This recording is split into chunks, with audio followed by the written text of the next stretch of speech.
contracted by 1.8% during 2009, and current projections are that economic growth will approximate 3% during 2010.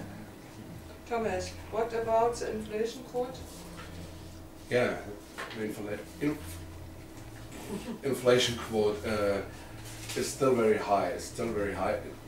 It could be decreased by 10% over the last year. That's an average, to now 6%. That's already a very high and extremely high level. But besides of that inflation quote, there's a problem with the unemployment quote.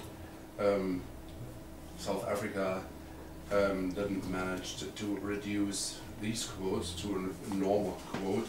They're still only at 24%.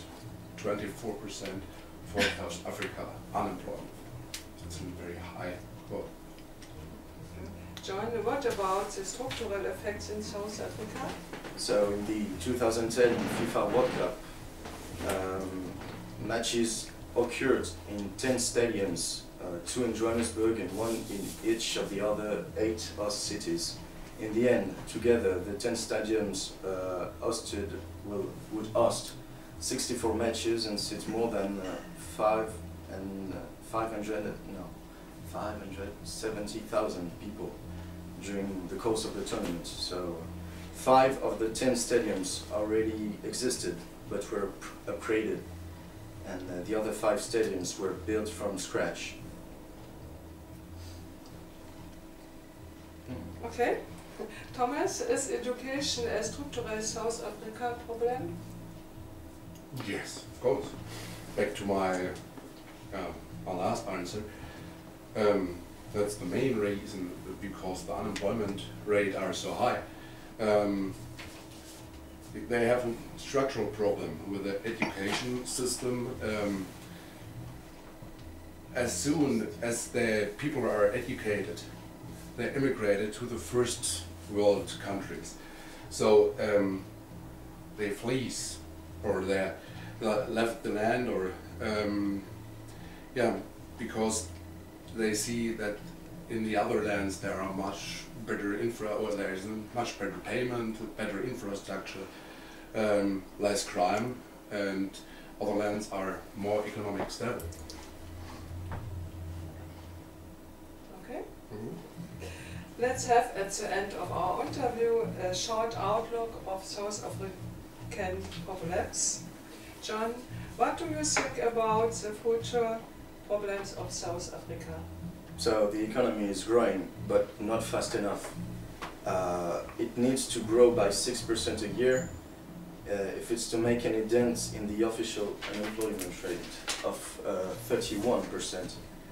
A lack of skills, also, particularly in IT, is holding back job creation. Also, South Africa seems to have a jobless economic growth. Companies are benefiting from new technology and foreign investments, but they are not creating jobs for the vast army of unemployed. 48% of the population is living below the poverty line, earning less than 530 rand, which is the current money here, so around £53 a month. Since 1994, company directors' salaries have risen by 29% a year. Workers' salaries have risen by just 6%. Thank you. Thomas, what is your opinion? Yeah, millions of South Africans want better jobs, better wages, more protection, pensions, to improve public services. Many are getting restless, resulting in strikes in every sector, land occupations. South Africa has still compared to a bus and double-decker bus, where the rich are sitting in the upper level, and the poor are sitting in the ground level, with one problem: this double-decker bus don't have any stairs.